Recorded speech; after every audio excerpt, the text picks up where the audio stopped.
try listening in the dark, listening and see how much you can discern of what's going on without being able to actually see it.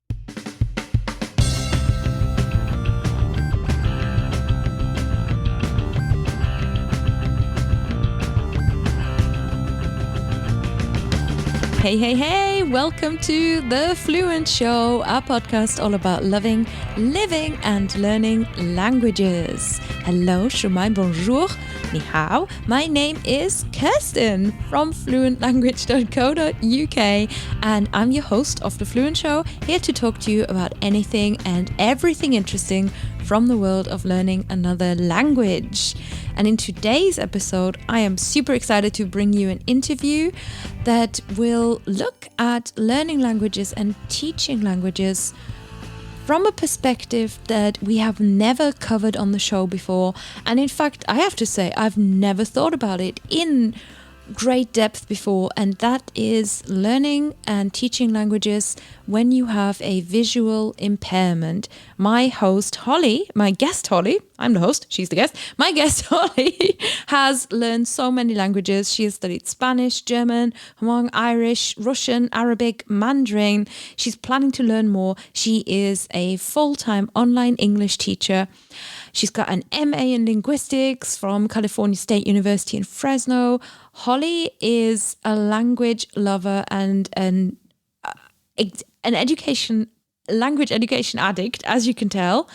Holly's also blind. And in today's interview, we're going to learn a little bit about what that means, what the shape of the world is for somebody like that and how it affects or maybe doesn't affect language learning and language teaching in your life.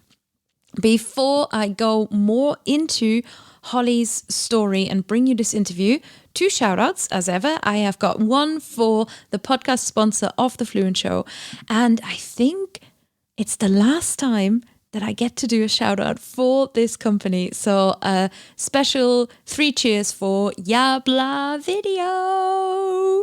Yabla, the sponsor of The Fluent Show, is the premier language learning video platform on the internet with tools to enhance conversational understanding and your listening skills, and a really cool patented dictation game. They've got custom playback. You can loop every line of subtitle. They've got all the subtitles, bilingual, with script for Chinese, clickable words, learning games, flashcards, bish bash bosh, it's all there for you. Yabla is available for Spanish, English, Italian, French, German and Chinese. I have used it for Italian and Chinese mostly, and I am so happy to recommend it.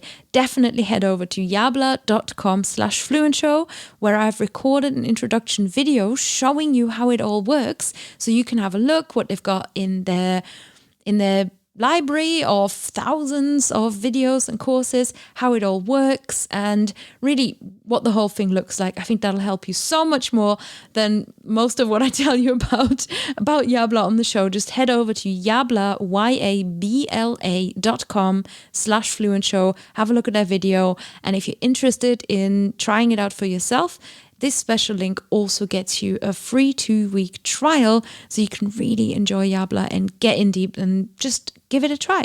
No obligation. Thank you so much, as ever, to Yabla for supporting The Fluent Show. Now, I also want to remind you that if you are listening to this episode as it comes out, I have got a workshop on the 15th of May. That is Saturday the 15th. It's a brand new masterclass called Podcasting 101. And it's for those of you who feel inspired or even just considering starting your own podcast. I'll be telling you all about how podcast creation works, what has worked for me, what hasn't worked for me, what I have learned in 7 years, 77 guests, 1.5 million downloads, 215 episodes or whatever they are now. And you can book your place at fluentlanguage.co.uk/podcasting 101. Don't worry, just head to the show notes and I will have a link there for you. So the next time that you're thinking, oh, we should start a podcast about this thing that I'm really into, that's the training where I would like you to head, and you can learn from me, and I'll be so excited to share with you everything I know about how to create and launch your successful podcast. Beep, beep, that's it. And now it's time for me to head over to the interview, which I've recorded with Holly, and it's ready for you. I'm super excited to share this. We're going to learn more about the super skill that Holly has that we didn't even, I don't know, like that she has such cool tips for developing it as well, what teaching online has done for her, and how students react to a blind online teacher, if they do at all. All of that over on the Fluent Show. Let's head over to the interview now. Hey, Holly. Well, Holly, welcome to the Fluent Show. It's lovely to have you here. Thank you for having me. That's no worries at all. I'm actually really excited because the topic of today's interview was your suggestion and your idea, and I'm so grateful that you came and suggested it. So I'm looking forward to our interview. Before we start, can you clarify whether it's okay to refer to you as blind, whether you prefer a different term, visually impaired, and what the situation is with that? Well, I'm perfectly comfortable with the word blind.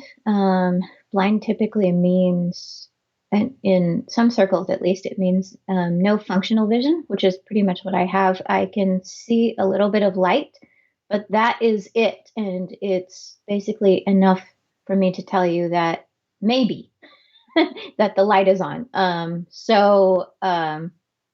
It's perfectly fine with me. I always tell people, hey, it's not a swear word. Go ahead. Awesome. And were you born blind, or how did you appear? How did you get to where you are today? Yeah, so I was born blind. They didn't figure it out until I was 3 months old, oddly enough. The pediatrician found out that I had something called nystagmus, which is where your eyes kind of go back and forth and they do crazy dancing things. And he thought it was just something called astigmatism, but as they explored and took me to a special place, hospital, for a testing, they found out that I had a genetic disease with a really long name that I will not bore you with. And basically, I'm the only one in my family who has it. So thankfully, like my brother's kids, they don't have it. Everyone's cool. Wow.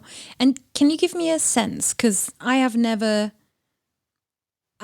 correctable vision, so I don't really, I basically put in some contact lenses. Without them, I'm useless.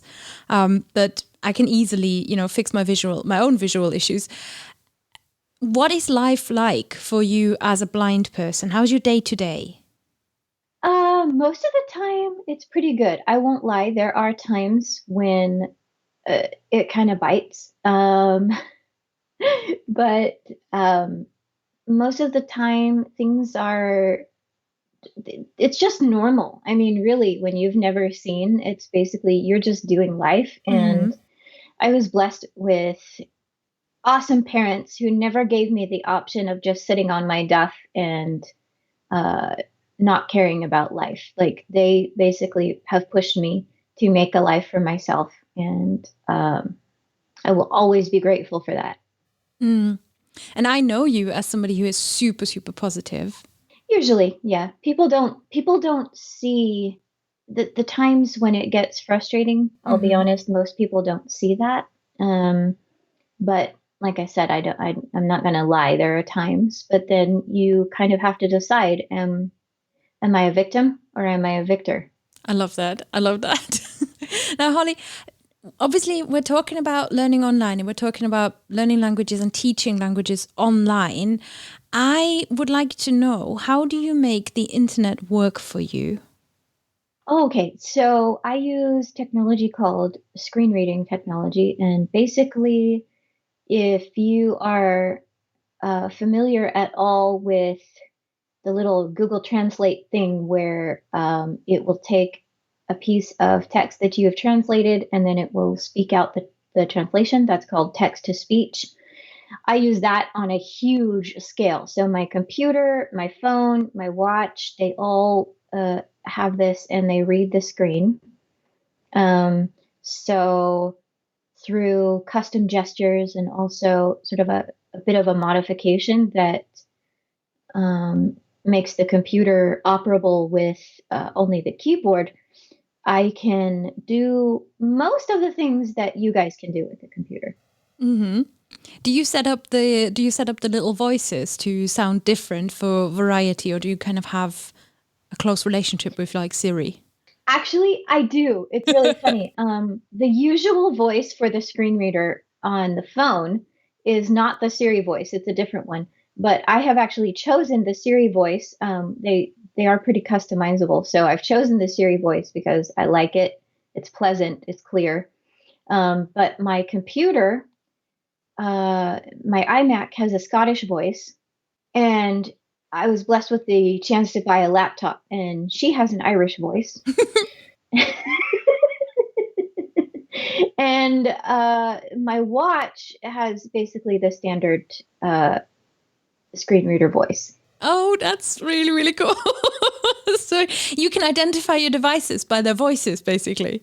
Yeah, but I really did it for fun. I wasn't too worried about that aspect of it. I just did it because I'm a, I'm just goofy like that.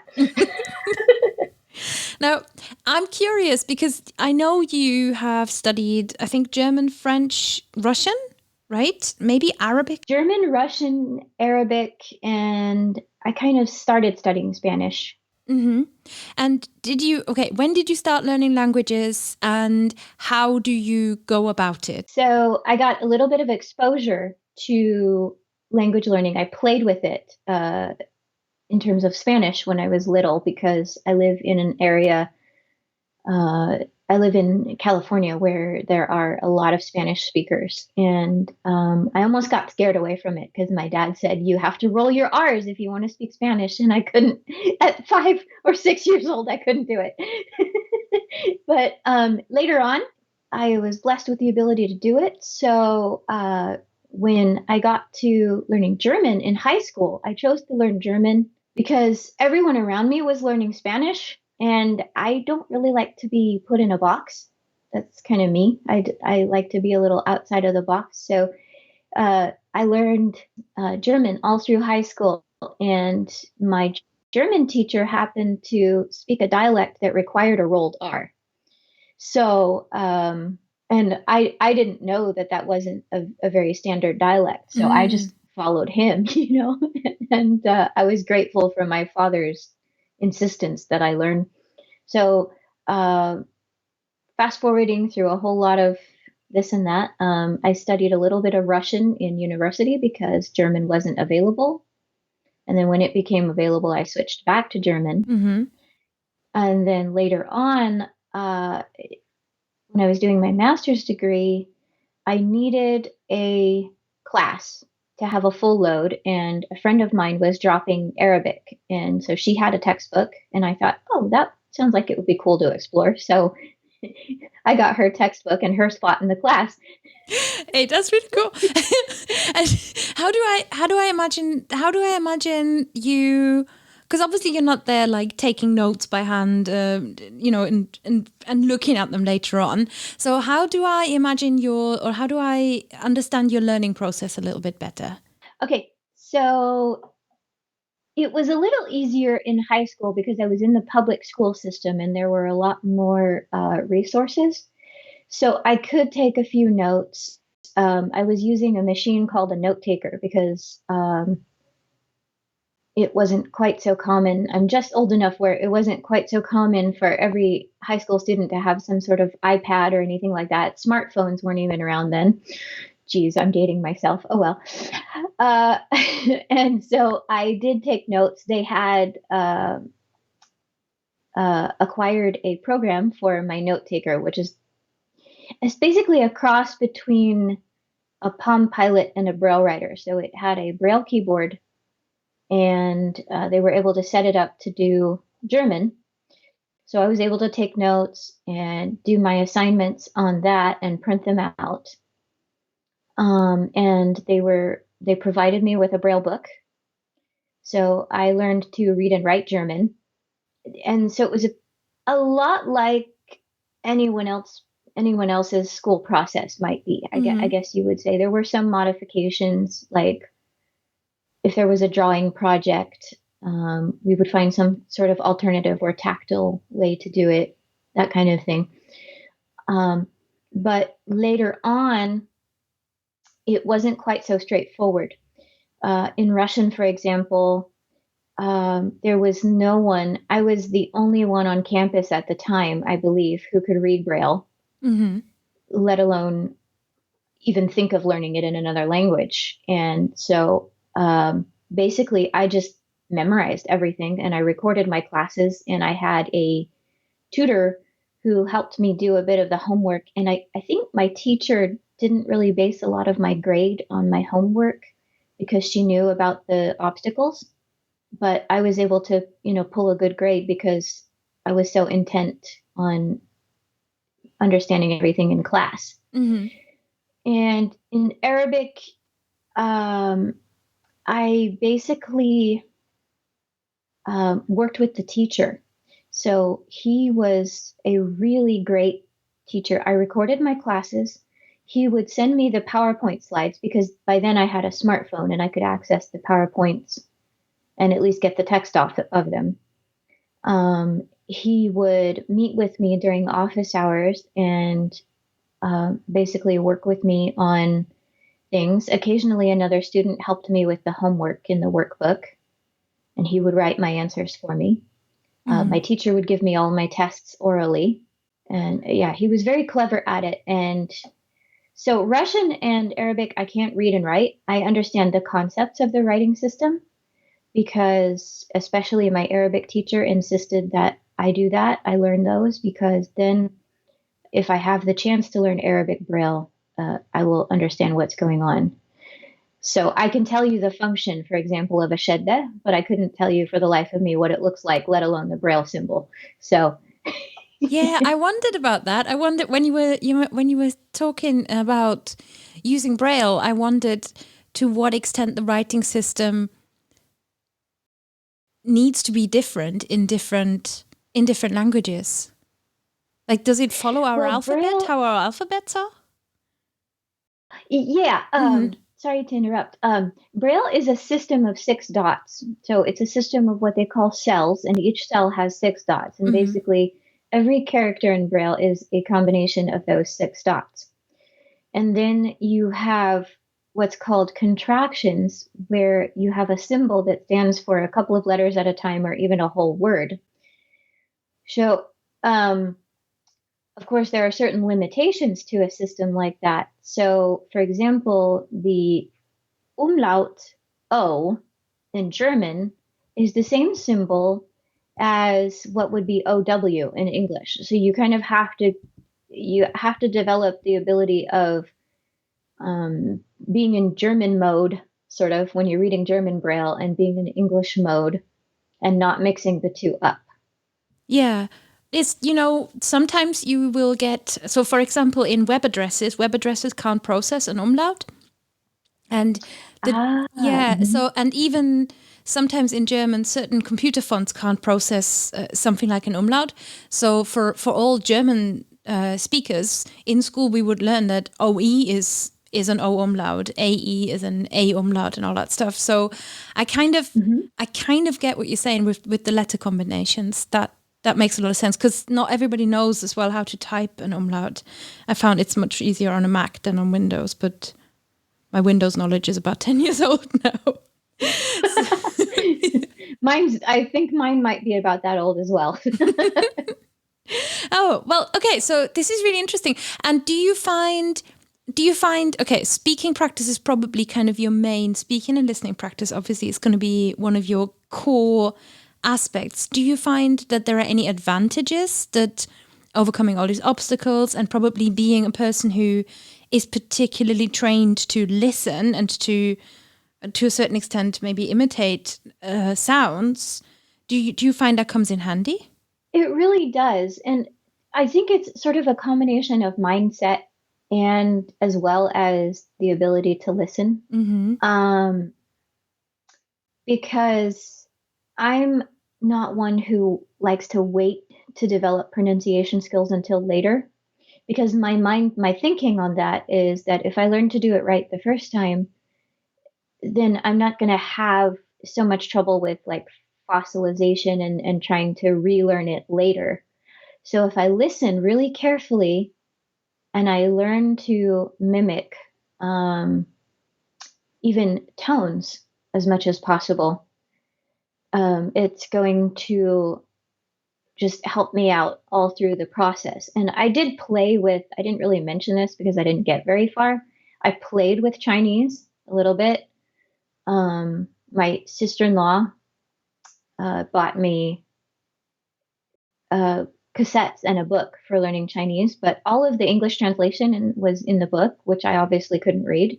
So all I managed to learn was the tone. But the value I got from that is I thought, okay, in order to prepare for the someday maybe that I might be able to learn Chinese, anytime I explore a language, I'm going to try and copy the tone as well as the sounds. So that's just sort of what I do. And I find that my ability to listen is very much an asset. Yeah.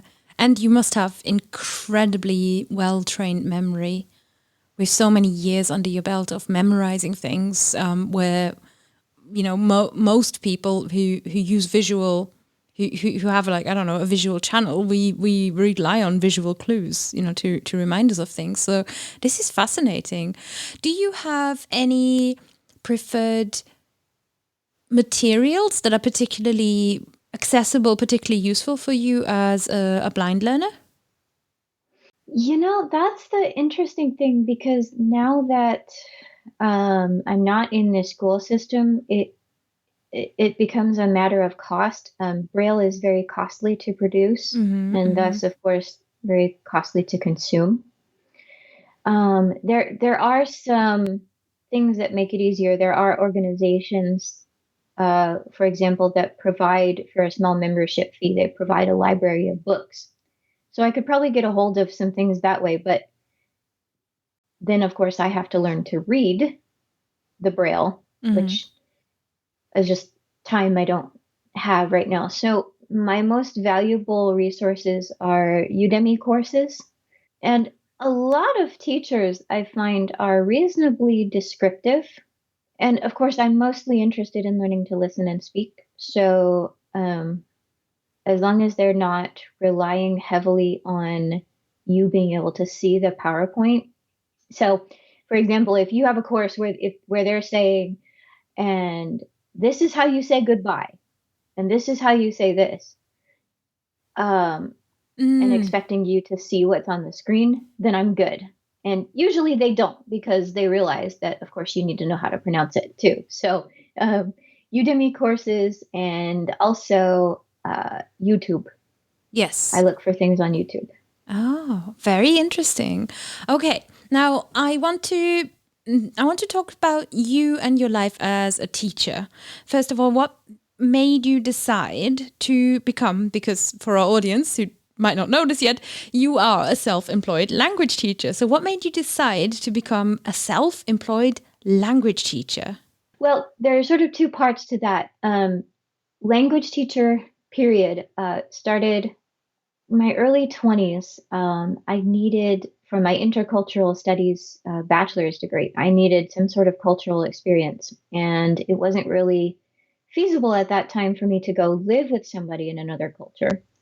So my professor helped me get set up with a local organization that helps refugees. And one of the things they had me do was helping out in the English classes. And the poor teachers, I don't think they quite knew what I was going to be doing, but they were very open people. And so I just observed what they did for a little bit. And then I said, well, how about if I do this? And I was able to get some flashcards and put some braille on them. I had a machine at that time where I could put paper or some kind of cardstock in the machine and put braille on it. And so I became sort of the phonics tutor person. And I loved it. I really loved it. Fast forward a number of years, roller coaster that life usually is, right? And it came time to really figure out what I wanted to do as a career. And that experience was one of a major catalyst to helping me realize that I could do this and I wanted to do this. So I studied linguistics with a specialization in teaching English as a second language, and then tried to find a job. And I wasn't very experienced, for one thing, at hunting for a job. I had some experience, but not much. And the other thing is, unfortunately, it's somewhat difficult, less nowadays, but somewhat difficult to get a job when you're blind. There's still a lot of societal awareness that needs to happen. So I don't remember what I was searching for one night, but I stumbled on this school that was teaching classes via Google Hangouts on Air, and they were streaming them on their website as well as through YouTube. And I was so excited, for one thing, that I couldn't go to sleep. Like, it was almost impossible to stop what I was doing and go to sleep. And I was just amazed because in my master's program, that wasn't really brought up as a thing, as an option to be a language teacher online. So I was like, what is this? And I thought, oh my gosh, provided that the software is accessible, I could do this. That's always an issue, by the way. That's always a consideration, an extra layer that has to be got through is the software accessible? And it was mostly accessible, it turned out. That company was unfortunately in the process of folding at the time that I applied, but it basically opened up this new avenue of jobs to look for. Yeah, I remember earning that first paycheck. It was amazing. Oh my God. Yeah. Doing something that you were dreaming of doing, but you thought that door is closed. I can't get a job doing this. It's too difficult. And then to be able to just find this different way. Oh my God. I'm excited just listening to you. It is an exciting moment, isn't it? Absolutely. And it wasn't so much I felt the door is closed, it's impossible. It was just that it seemed a bit discouraging. I don't know how to explain it. I had had a period in my life beforehand where I'd had a lot of difficulty finding a job, primarily because I couldn't see to drive. And I think that colored my later experience, even after having more training and more specialized training. Um, I still felt intimidated by the process of trying to find a job. Mm-hmm. And I think that did color the experience a bit. But um, one of the things that I held on to at the time was that I serve a God who's bigger than statistics. And the statistic of unemployed blind people in the US, unfortunately, is pretty high. There are a lot of factors that go into that. It's not just because of society. There are a lot of factors that go into that statistic. But For sure. Yeah, I held on to that, and he proved faithful. So yes, here we are. You found a way. You found a way. Oh my gosh! And gosh, this internet brought us. It brings us a lot of rubbish, but it brings us some good things. Can you talk about? Can you talk about the kinds of tools that you use in your business now? Okay, business now. Well, I do use internet websites. There are a lot of really great ones out there that provide explanations, because the poor students don't need to be listening to me all the time. So I use YouTube videos, and I use even text explanations sometimes. So this is I as also part mix of them with my your own. lesson design. Yeah. I use Skype. I use Zoom. I have even used WeChat, if I can get the word out. Google Hangouts. I've used a lot of them because students have different preferences. So I try to be accommodating unless the software isn't accessible, and then I explain this isn't going to work, So And how do you promote and get booked, or do you work through platforms mostly? right now I mostly work through platforms. Mm-hmm. I'm working my way toward building my own thing that will sustain me. Um, and I'm still working out promotion. I think that's one of my weakest points, is knowing how to promote without, because I think one of the hurdles has always been, I feel like I'm going to be too pushy, and I don't want to be that way, or as you know, Kirsten, charging enough has always been a thing for me. You're one of the probably 100 teachers where I just want to sometimes just like drive round to your house and just when you open the door, I'm just like not on your door and be like, charge more, thank you, goodbye. But very, very lovingly. This is interesting. Do you think, I wonder, in terms of the communication and the feeling pushy, do you find that the sales message that you would have to put out, and when I say sales message, is basically just you want to learn with me, here's where you book a lesson, right? It is just that information. Do you find that there might be, like, I think, do you find it might be trickier to put that out because you would kind of hear it in your screen reader's voice, right?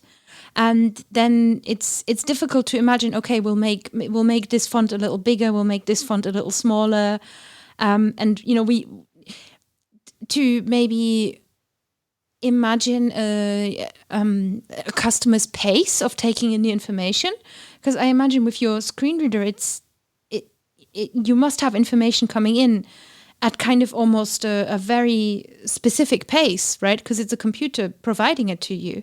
Whereas if you're reading, you can quite easily kind of stop, look somewhere else, look at 3 other things, do something else. People are more distracted. Mm-hmm. Now, so one thing to just clarify a little bit is I can be just as distracted, maybe not by the same things, but I can be just as distracted.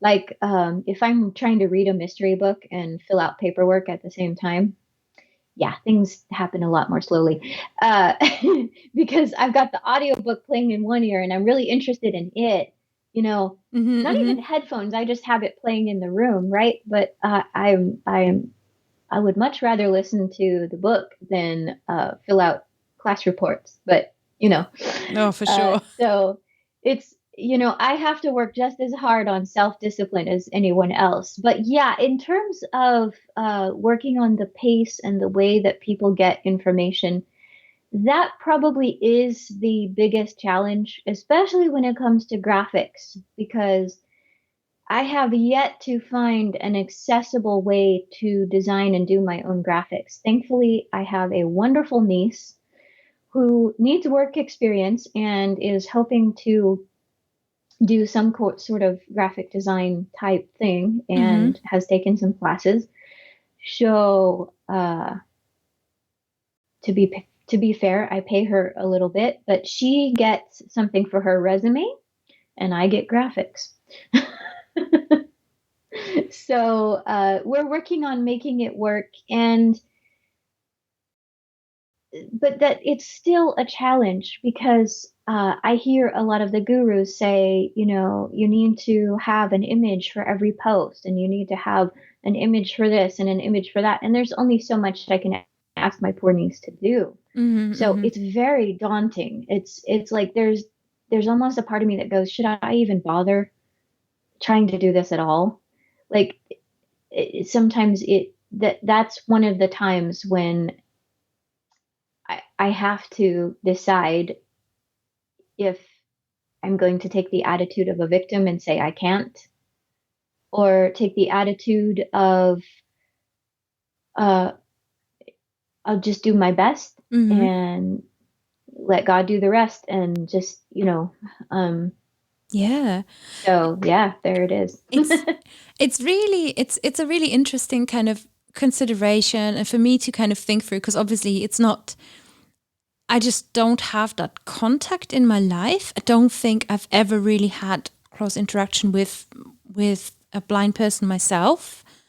Mm-hmm. Everyone around me, like there's like I really lack awareness probably because I just don't think about it in my day to day.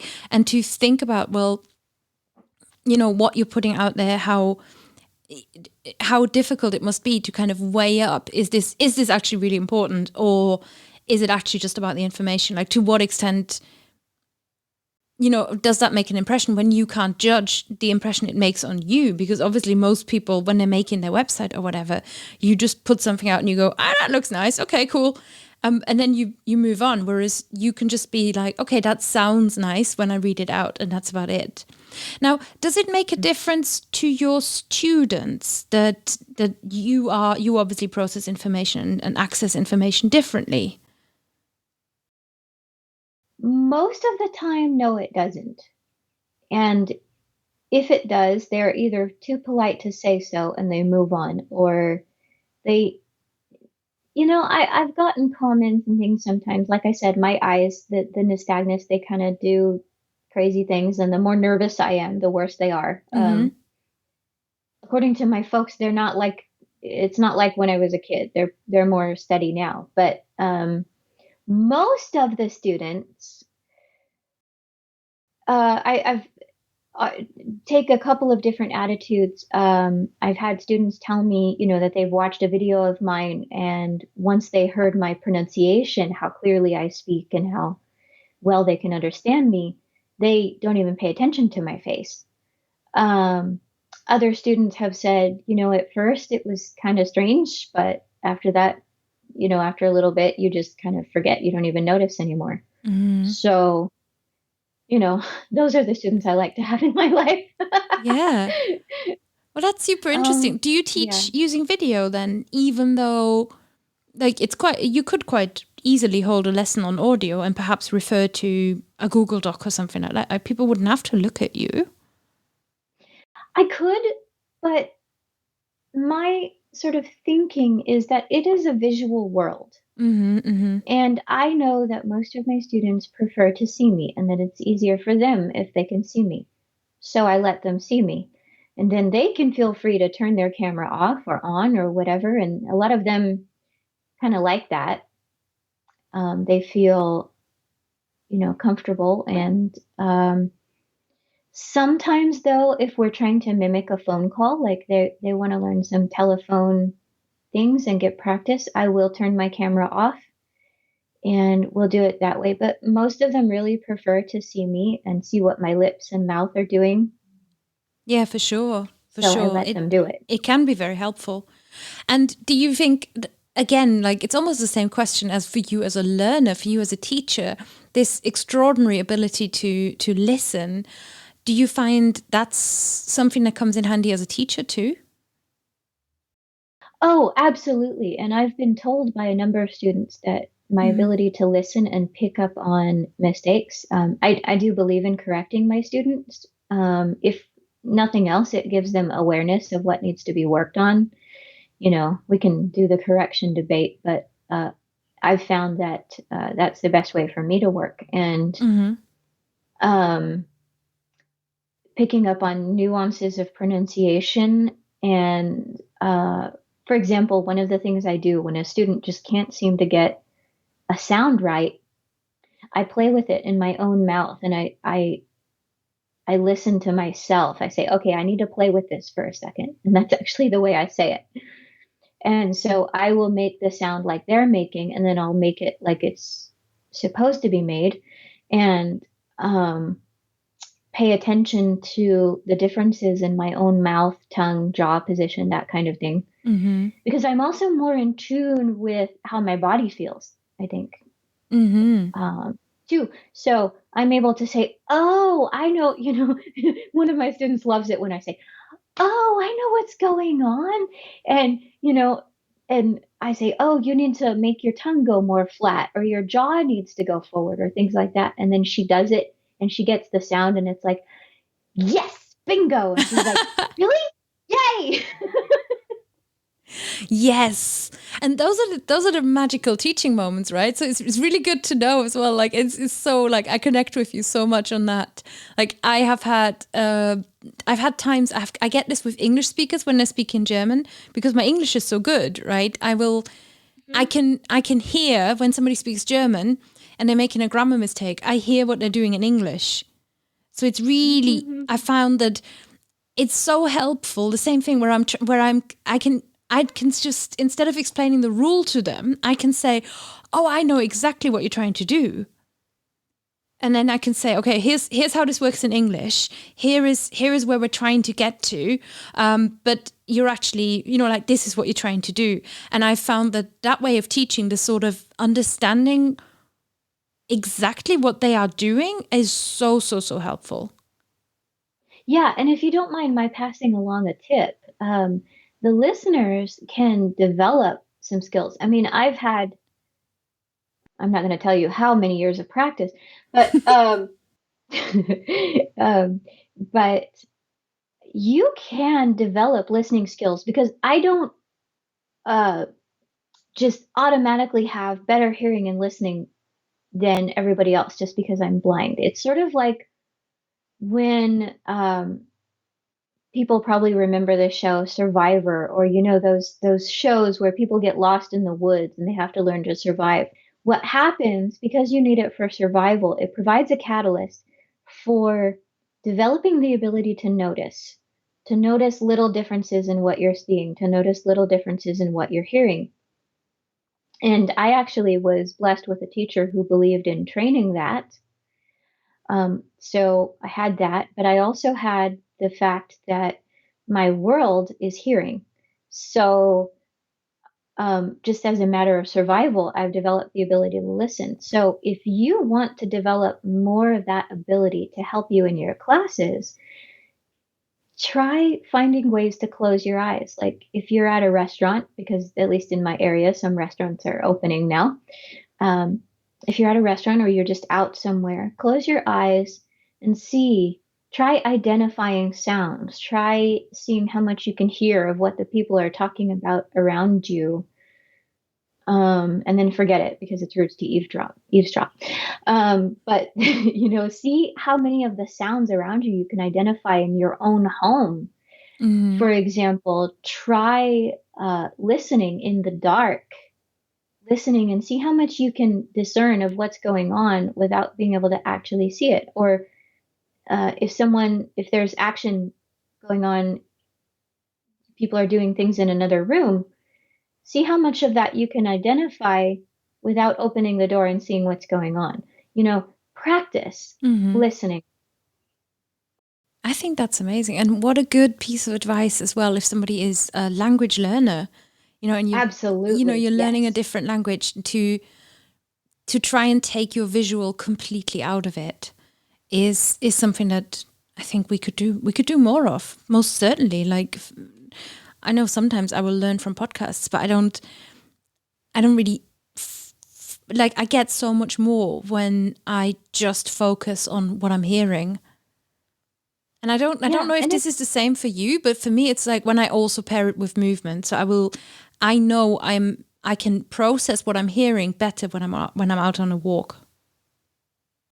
Sometimes that's true for me. For example, when I got into college, it was easier to find audiobooks or books that I could scan into my text-to-speech program than it was to get them in Braille. So I did a lot of audiobooks in college, and it was helpful if I had a beadwork project or a crochet project in my hands that didn't require a lot of concentration, but just gave me the ability to move while I was listening to the textbook. It improved my concentration and my retention.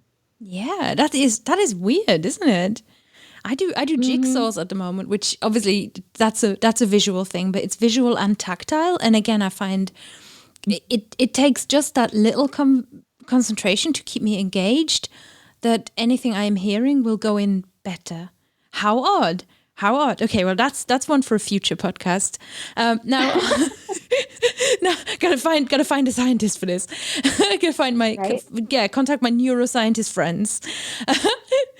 Holly, I'm curious. Did you have, if somebody is maybe listening and like you, they're visually impaired, they're blind, perhaps restricted in a different way, what piece of advice would you have for somebody who might also want to become a teacher like you? Oh my. They want to become a teacher.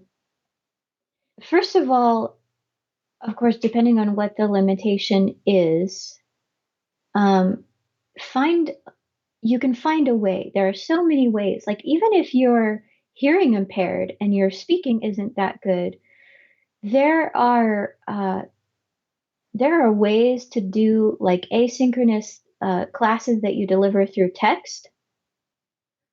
So that would appeal to people who don't have a lot of time to sit down with a teacher over Skype, but they might be willing to do like something more asynchronous, where you proofread their writing or something. If you're visually impaired, um, I would say do your best to check out the website first. If you don't want to develop your own, do your best to check out the website as in terms of accessibility. Um, I'm not going to mention like how do I say this? There are It's a mixed bag. It's all right. You Sorry, I can had be to find frank. the It's correct. only the Fluent Show. It's Yeah, fine. it's a mixed bag. There are Yeah. some out there that are great accessible, or if you have accessibility issues, the company is small enough that they're more in touch with their teachers and they'll help you find a workaround.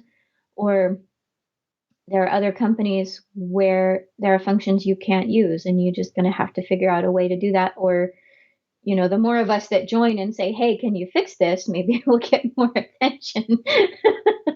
For sure. So I'm hoping, I'm kind of hoping maybe somebody hears this and feels motivated and might even get in touch with you and say, "Oh, I heard you," and that's really, really cool. And you can kind of connect.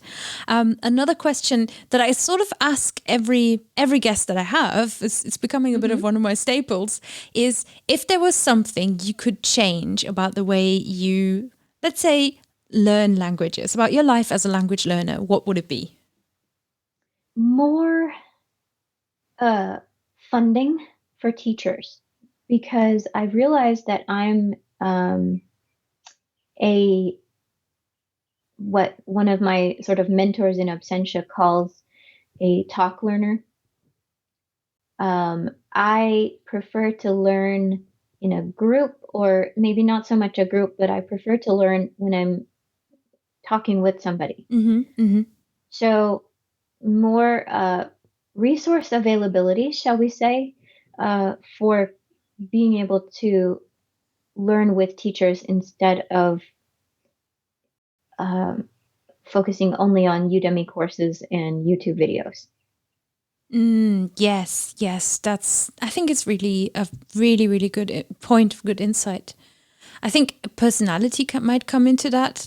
When I look at, the extroversion introversion difference is demonstrated very strongly in my household because I am married to a introverted person, and the way we process information, the way we think is very different. So I'm similarly like a think out loud kind of person, and I often find that when I'm trying to understand a concept, I kind of have to talk through it and then it'll click. But to think, it's almost like there's a wall in my head. Right. And what I've actually taken to doing is popping, that's the wrong verb, turning on one of the recording apps on my phone, usually. I've done it also on my watch, and just talking through something, like asking myself the questions. And weirdly enough, even though there's no one else exchanging info with me, it helps. Yeah. Have you heard of a term called rubber ducking? No. I think Oh, yes, I have. yeah, Yes, I have. Uh-huh. it's from I programming and used to tech. collect rubber ducks, so I could totally do that. Yes, just get yourself a rubber duck. So, for the benefit of any listeners, if you've not heard about this, I think it comes from software development, because I think my husband told me about it first time, and it's when there's something that when you're stuck on something, stuck on a concept, and you just need to talk it out, and you go to someone and you think you need advice, but by asking, you've talked through it so much that suddenly the answer or the concept becomes so clear in your mind, you don't actually need the answer anymore. So there's a story of a developer who started talking to his rubber duck, just kind of explaining things through them, and it's called rubber ducking. So this is a similar concept, and actually can be really, really useful. And now that we've talked about this, I've got this idea of like, if the next time if I want to run a live language course, how fun would it be to get students to rubber duck as homework? just talk through what you don't understand, and send me your nonsense file. Rubber duck. I mean, you can grab like a doll or I'm actually a little bit of a toy collector, so I've got plenty of options around here. Oh, well, Holly, you're bringing, you're not just bringing a super, super positive attitude to teaching, you're also bringing a lot of creativity, and you've not let anything stop you. So absolutely first of all, loved having you on the show, and thank you so much for contacting me and saying you'd love to talk about this topic and bring awareness to it.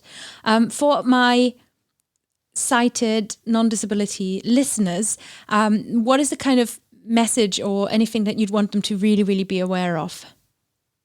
To be aware of,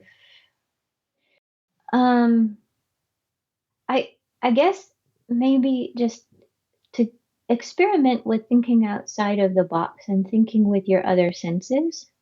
I think that will be very helpful in life, not just in sales or whatever it is you're trying to do as a job, but I think it will be helpful in life, even safety. The more aware you are of what and who is around you, the safer you will be.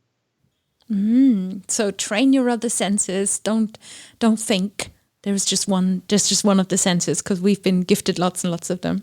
Holly, where could people find you online to send you a message, connect with you? Okay, so my website is hollytreeenglish.com. Please bear in mind it is a work in progress, and I'm a one-woman show. And if you want to email me, it's just teacherholly@hollytreeenglish.com, spelled exactly how it sounds. teacherholly@hollytreeenglish.com. And if you want to take a language lesson with Holly, she'll be there waiting for your message. Thank you so much for having been on The Fluent Show and bringing this new insight and new perspective to my podcast. And with that, it's only left for us to sign off. It is goodbye from me, goodbye, and goodbye from Holly. Ma salama. Thank you for listening to The Fluent Show. If you enjoyed this episode, please consider supporting the show by leaving a review in your podcast app, or even becoming a member of our Patreon community, where our supporter perks include a secret feed full of added show notes and a VIP option where you can get priority answers to your listener questions on the podcast. Don't forget that you can send us your language questions and feedback to hello@fluentlanguage.co.uk, or find us on Twitter @TheFluentShow or Instagram #TheFluentShow. We're always so excited to hear from you and read every message and review. See you next week.